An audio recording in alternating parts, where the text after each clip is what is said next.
Hello and welcome to the module 6 of Econometric Modelling. This is the first module in part 2 where we present overview of classical linear regression model. So, there are two modules assigned to the concept of simple regression, module 6 and 7. So, this is the first module on simple regression. Regression, as has already been mentioned, that is the main technique in econometrics, and we have we use different modifications and different types and varieties of regression methods only, besides certain other methodologies of course. So, but this actually prepares the basic or the background of majority of the econometric methods, and that is why we begin with simple regression. Simple regression specifically refers to the situation where we have only two variables to deal with. One is a dependent variable, one is an independent variable. Now, regression technique, let me tell you in the beginning that regression technique, the name has come from the fact that we actually regress. So, we already have observed certain observations or observed certain events, collected data on them. So, when we have already data on the observed events or facts, then we try to find out any relationship between one or two or more variables, right. So, since we are regressing, going back in order to explore relationship between two or more variables, it is called regression technique. Now, how it is done between two variables is the primary concern of this module and the next one. So, the simple regression model can be used to study the relationship between only two variables, right. Suppose the scatter plot between two variables like x and y looks like this.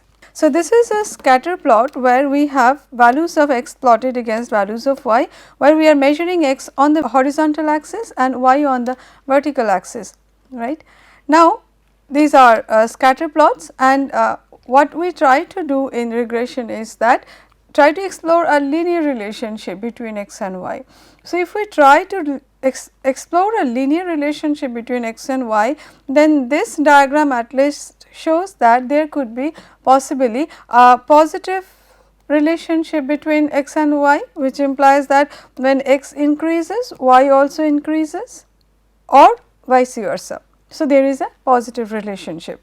So, in this case it appears that there is an approximate positive linear relationship between x and y, which means that increases in x are usually accompanied by increases in y, and that the relationship between them can be described approximately by a straight line such as yt equals alpha plus beta xt.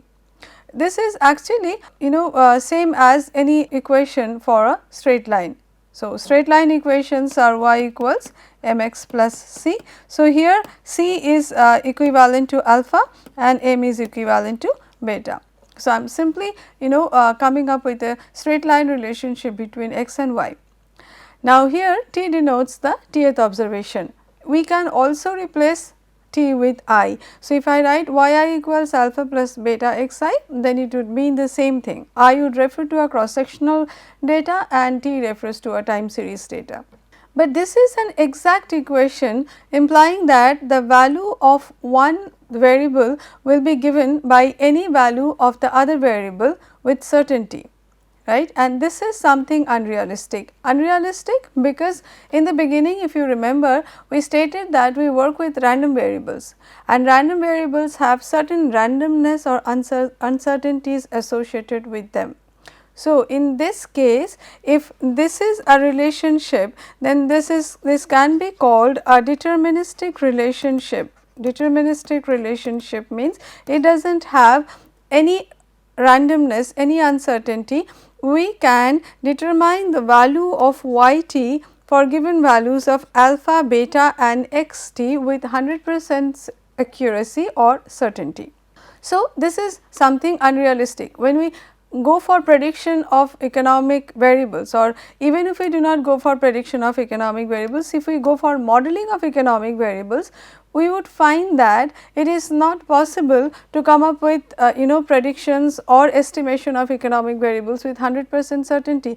I try to model inflation as explained by a large number of other economic variables.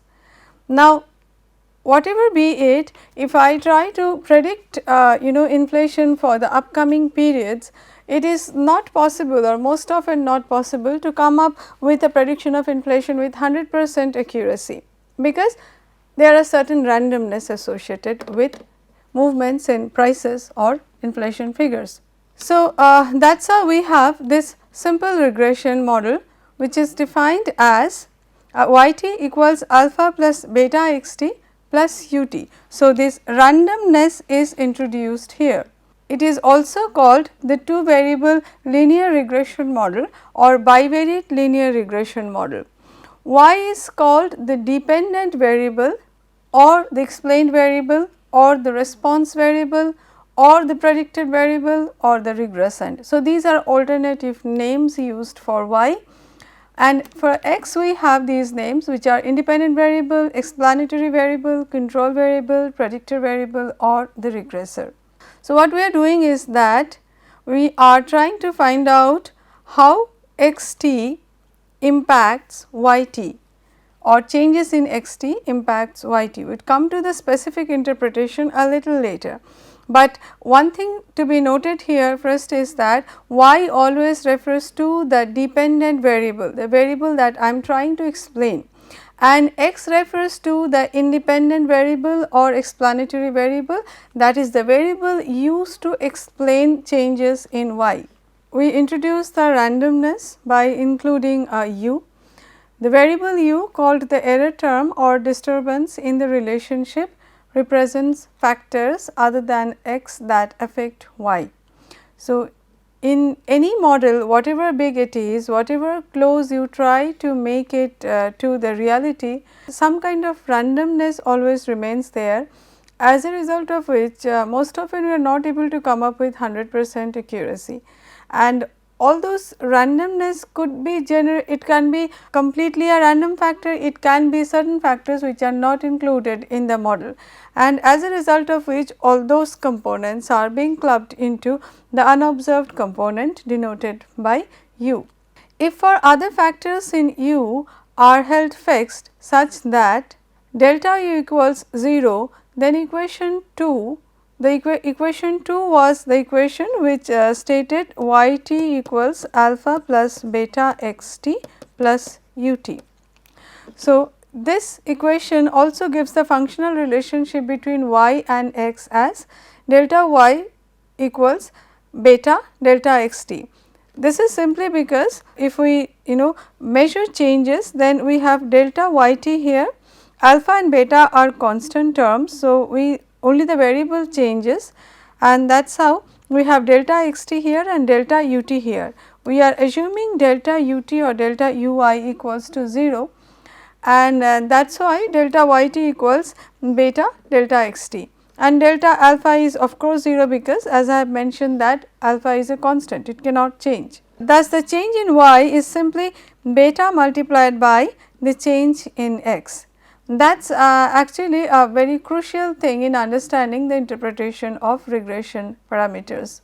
And here another thing we have mentioned, and which is other things held fixed. So, this is a common concept in economics where we say ceteris paribus. So, other things are held constant. We are assuming that when other things are not changing, then how a change in x is going to impact y, or how y is going to change in response to a change in x only and no other factors or variables.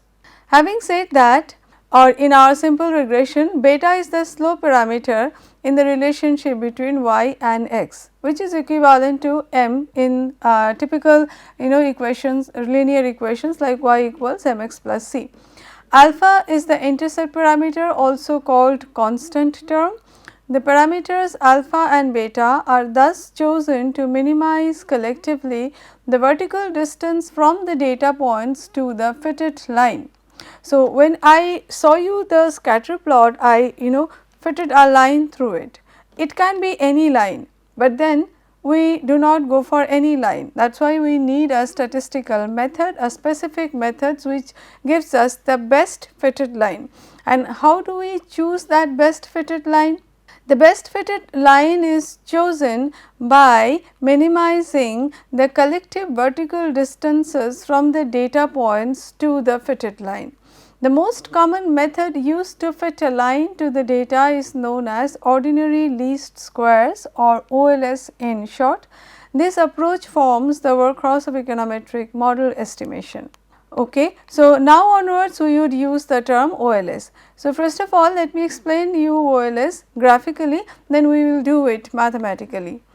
To obtain the best fitted line, the method of OLS entails taking each vertical distance from the point to the line, squaring it and then minimizing the total sum of the areas of the squares.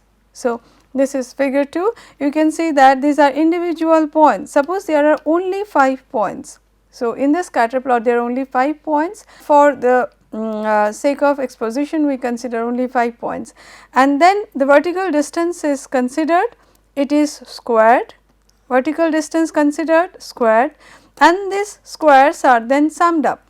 The line which gives us the minimum of this sum is the best fitted line as given by the method of ordinary least square, or OLS.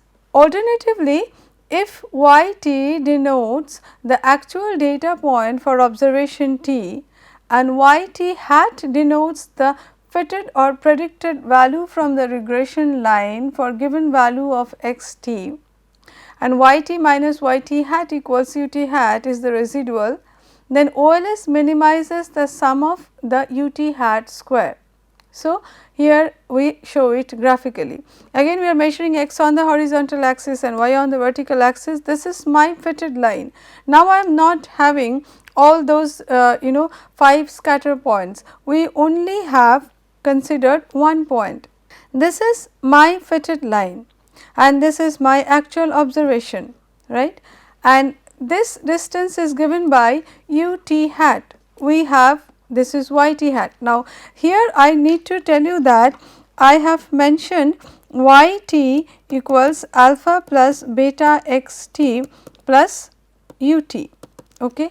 Now, when we actually estimate it, then we will be having something like alpha hat plus beta hat x t plus ut hat. Now, this alpha hat plus beta hat x t, alpha hat plus beta hat x t is denoted by yt hat. Essentially what we are trying to do is that this random variable is divided into two components. One is a component which is estimated or estimable, the other component is not estimable. So, if you remember previously we had discussed the two components, fixed component and random component. For a variable x, the fixed component was its mean and the variable component or the random component was the unobserved term or the error term.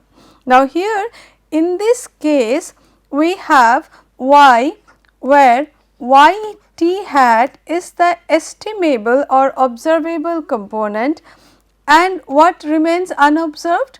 Whatever remains unobserved is denoted by ut hat, right. Now, we are using ut hat and not ut.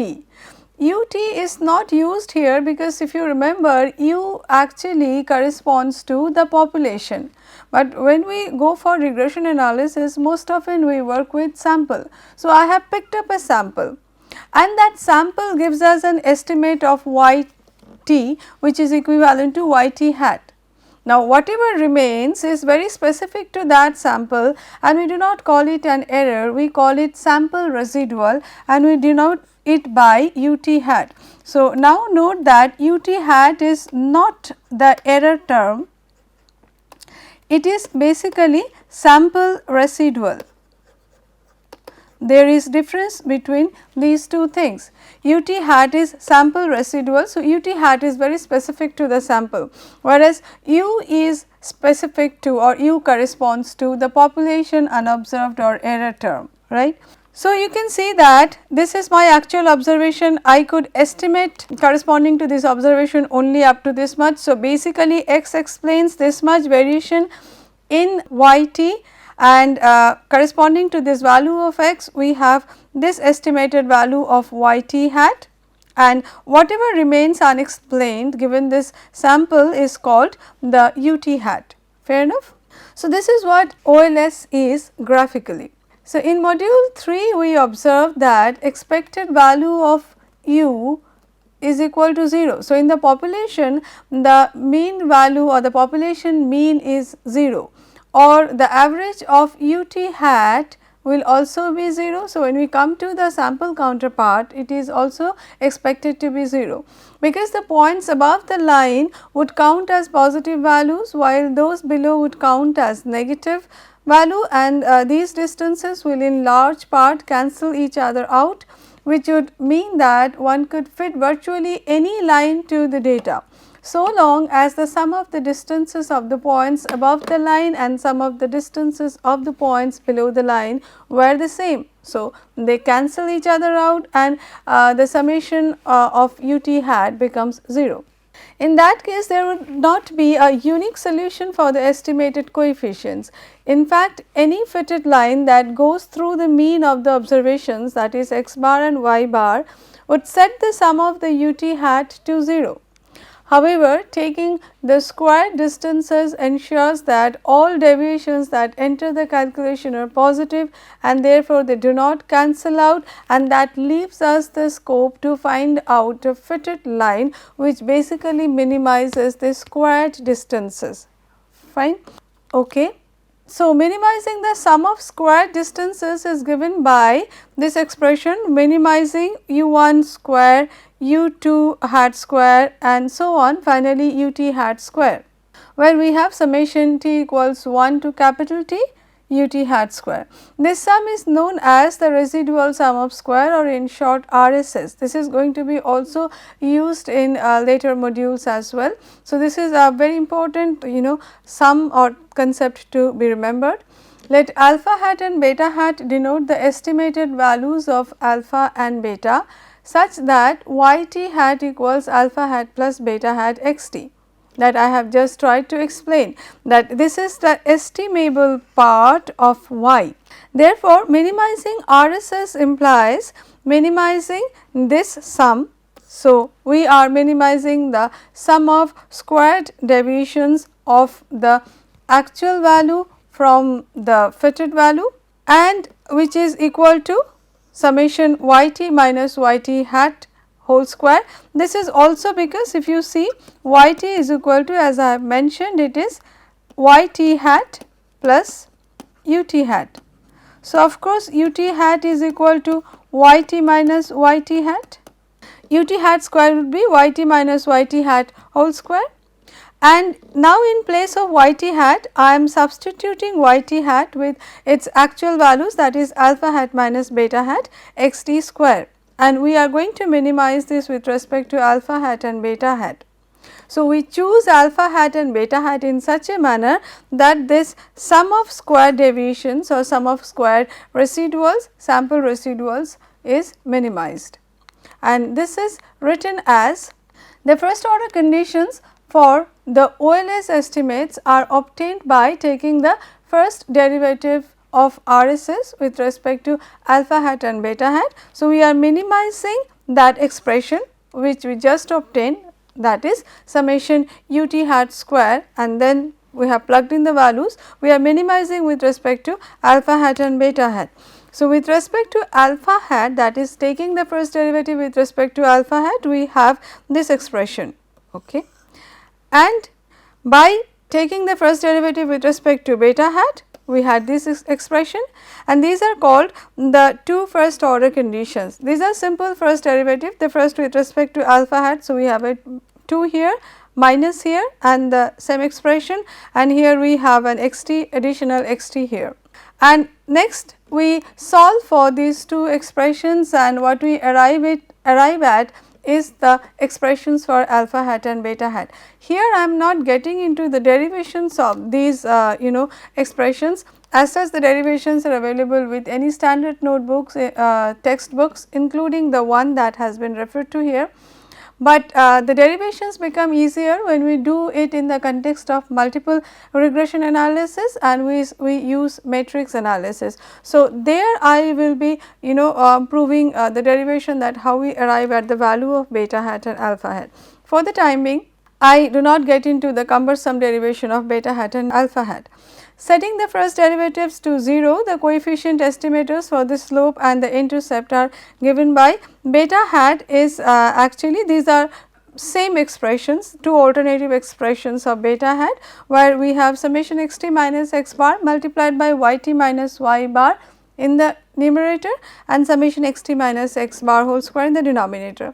Alpha hat is simply y bar minus beta hat x bar, where x bar measures the sample average of the variable x and y bar measures the sample average of the variable y. Summation y t upon capital T, and for x bar we have summation x t upon capital T. Okay. Now, let us consider an example. So, in order to explain how the parameter estimates are actually interpreted or what are their uses. So, in CPI we consider CPI for agricultural laborers, that is consumer price index for agricultural laborer, one such index available in the Indian context, and index of agricultural production IAP from India in for 1993 to 2020. Now, inflation in CPI-AL is our dependent variable denoted by y. This is regressed on IAP, which is our independent variable denoted by x. So, basically we are trying to find out the impact of agricultural production on inflation in CPI for agricultural laborer. Now, following the usual OLS procedure, we actually arrive at this equation where we have y t hat equals 4.06 plus 0.02 x t. We are writing y t hat here because we have not mentioned the error term here. So, this is the estimable or estimated component of the variable y t. The coefficient estimate of 0.02 for beta is interpreted as saying that if x increases by 1 unit, y will be expected, everything else being equal, to increase by 0.02 units. Alpha hat is interpreted as the value that would be taken by the dependent variable if the independent variable x took a value of 0. Further, predictions for y can be generated for given values of x alpha hat and beta hat. Assume that the following information have been calculated from a regression of y on a single variable x and a constant over 22 observation. So, when I say over 22 observations, this implies that n is equal to 22, or in case we have time series data, then capital T is equal to 22. So, the information that are given to us is summation x t y t is this figure, then we have given values of average of the x value, average of y variable, then x t square, and finally, the RSS values are also given, which is summation u t hat square. The appropriate values of the coefficient estimates are, so we simply plug in these values into this expression for beta and arrive at an figure which is 0.35. And similarly, by plugging in the values of y bar and beta hat x bar into the expression for alpha, we arrive at a value of minus 59.12, right. Once we have this information, then we can construct the sample regression function which would be written as y t hat equals minus 59.12 plus 0.35 x. There are several measures that help us understand how good or bad these estimates are. but they will be taken up in the successive modules. But for the timing, we simply try to explain that how we arrive at these different estimates. So, once I write this y t hat equals minus 59.12 plus 0.35 x, which is basically the estimated component of the y t, my formal or final regression equation becomes y t equals minus 59.12 plus 0.35 x plus u t hat, right, or this is the sample. At times the sample residual is also denoted by E. So, we can also write minus 59.12 plus 0.35 x plus E. So, this is my or E rather E t. So, this is my final regression function, right, where this is my estimable component or estimated component and this is the unobserved component or the sample residual. But as such, these estimates, they do not themselves talk about how good the model is, how much the variable x is able to explain the variations in y. So, the goodness of the fit and further interpretations of the parameters etc., will be actually taken up in successive modules. So, these are the references I have followed in order to explain the simple regression. In the next module also I will be taking up further discussion on simple regression itself. Thank you.